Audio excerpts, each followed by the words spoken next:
Olá, tudo bem? Seja bem-vindo a mais um Romanos comentado.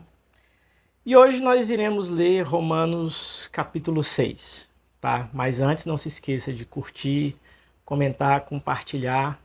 Leve essa playlist, esse momento, essa leitura bíblica para todo mundo que se conhece. Que tem sido edificante para mim, tenho certeza que será edificante para muitas outras pessoas também. Ok? Vamos lá, continuando Romanos capítulo 6. Que diremos então? Lembre-se que a carta ela não é dividida em capítulos, então ela é um texto corrido. Então Paulo começou a explicar no 5 sobre a justificação pela fé e graça. Então ele começa no 6 dizendo: que diremos então? A respeito de tudo que já foi falado no 4, no 5, o que diremos então? Continuaremos no pecado para que a graça aumente ainda mais? Ou seja, já que eu sou justificado pela graça, então onde abundou o pecado, superabundou a graça, tudo isso, então eu vou continuar pecando para que a graça se aumente ainda mais? De modo nenhum. Como viveremos ainda no pecado, nós que já morremos para ele? Então, se você já entregou sua vida a Cristo, você morreu para o pecado, então como é que você vai viver o pecado? Como é que a gente vai viver no pecado? Ou será que vocês ignoram que todos nós que fomos batizados em Cristo Jesus, fomos batizados na sua morte? Fomos sepultados com ele na morte pelo batismo, para que, como Cristo foi ressuscitado dentre os mortos para a glória, pela glória do Pai, assim também nós andemos em novidade de vida. Então é o que todo mundo já sabe. O que mentia não minta mais, o que roubava não rouba mais, quem cometia adultério não adultere mais, e assim por diante. Só pegar a lista lá de Romanos 1 de alguns pecados que tinha, que eram abundantes em Roma. Quase não sai a palavra. Vamos lá, versículo 5. Por quê? Se fomos unidos com ele na semelhança da sua morte, certamente o seremos também na semelhança da sua ressurreição.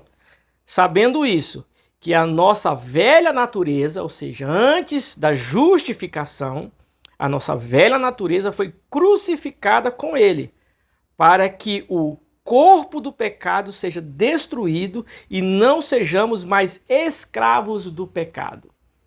Então, quando você se arrependeu, que você encontrou com Cristo e teve essa consciência, aquele velho homem, o velho Marco, antes de 2001, foi sepultado foi crucificado com Cristo, certo? Então ele morreu e está justificado do pecado. 8. Ora, se já morremos com Cristo, cremos que também viveremos com ele.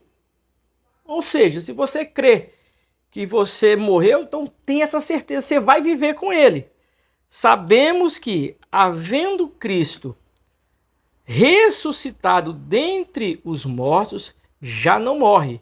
A morte já não tem domínio sobre ele. Pois, quanto a ter morrido, de uma vez para sempre morreu para o pecado, mas quanto a viver, vivemos para Deus. Então a nossa vida, a partir do momento que a gente morreu para o pecado e entregou a nossa vida a Cristo, o nosso alvo é Cristo. Nós vamos viver para ele. Portanto, ou seja, uma ligação daqui para frente com o que ele já falou. Portanto, não permita que o pecado reine no seu corpo mortal. Ou seja, enquanto a gente estiver vivo aqui, enquanto a gente estiver nesse momento em corpo, enquanto Jesus não voltar, ou enquanto a gente não encontrar com Cristo, seja pela morte, seja pelo arrebatamento, enquanto não permita que o pecado reine no seu corpo mortal, fazendo com que você obedeça às suas paixões. Tá vendo? Nós temos que lutar, é uma luta constante. Também não ofereçamos os membros do corpo ao pecado como instrumento de injustiça, mas como pessoas que passaram da morte para a vida. Então o nosso linguajar, o nosso modo de proceder é de alguém que agora é vivo em uma vida diferente. Porque antes nós estávamos mortos em nossos delitos e pecados, como diz a palavra em outro texto. Mas agora que a gente entregou nossa vida a Cristo, nós passamos da morte para a vida, então nós temos que oferecer o nosso corpo e nossos membros como instrumento de justiça. Tá? Então é claro o texto quanto a isso. Porque o pecado não terá domínio sobre vocês, pois vocês não estão debaixo da lei e sim da graça. Então você vai vencer. Deus vai te dar graça e você vai vencer, como eu venci alguns, estou constantemente vencendo outros, e assim é a nossa vida cristã. Vencendo e sempre vitória em cima de vitória, vencendo. Ah, mas é vitória o quê? É o dinheiro na conta? Não, vitória é vencer o pecado. Vitória em cima de vitória.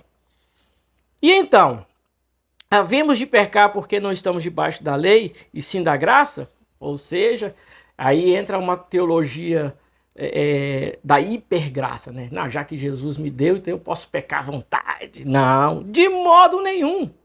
Será que vocês não sabem que ao se oferecerem como servos para a obediência, vocês são servos daquele a quem obedecem, seja do pecado que leva à morte ou da obediência que conduz à justiça?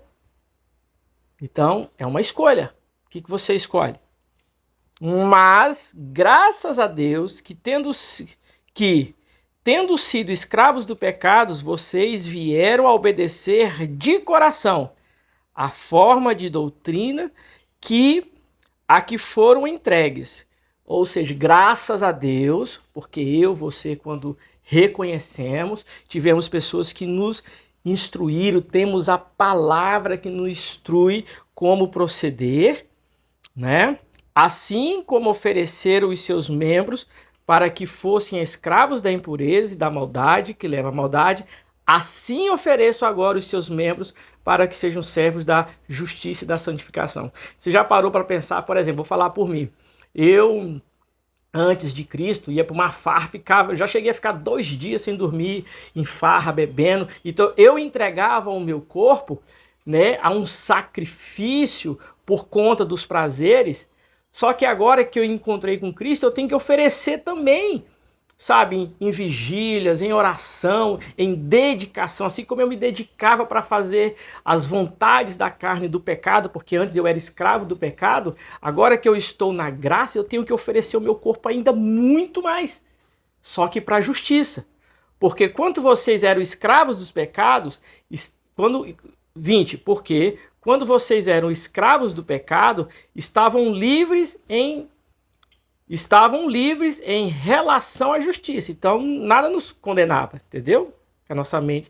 Naquele tempo, que fruto você escolheram? Analisa a sua vida, analisa, eu vou fazer a minha. O que a gente colheu vivendo da forma que a gente vivia?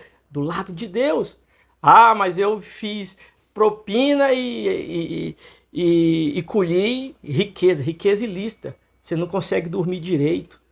Você mentiu. Cara, como a gente quando mente, e não importa se tem a Bíblia ou não, a gente quando mente, não sei quando já chega no nível de uma mente cauterizada, que já mente de forma que não está nem aí. Mas o que a gente colheu vivendo daquele jeito? Somente as coisas que agora vocês se envergonham. Olha só.